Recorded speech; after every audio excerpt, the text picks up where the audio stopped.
এরপর এতে আমি রসুনটা দিয়ে দিলাম। ফ্লেভারটা বেরো খুবই ভালো হয় অল্প এতে।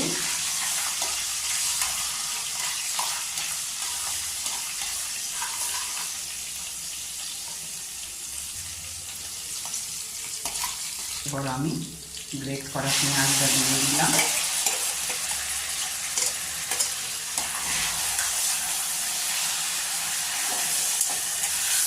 খানিকটা ফ্রাই হোক, তারপর আমি এবার দুটো চেরা কাঁচা লঙ্কা দিয়ে দিলাম, তাহলে ফ্লেভারটাও ভালো আসবে। এটা ফ্রাই হোক।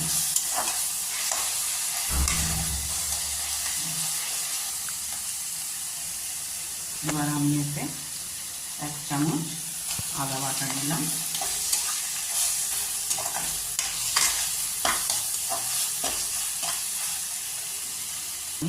টেস্ট অনুযায়ী নুন দিলাম। যে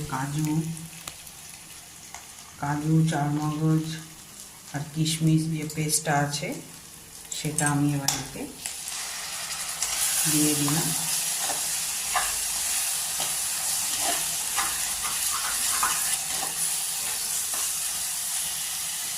এরপরে এতে টক দইটাও দিয়ে দিচ্ছি।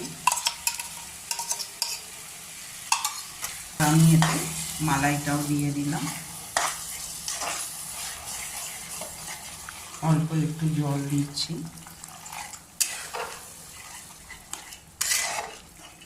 বেশি দেব না। তারপরে ফিরে আসছি।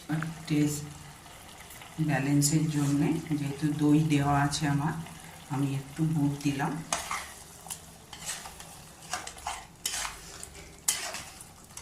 এরপরে আমি এই যে চিকেনটা আছে ওটাও দিয়ে দিলাম।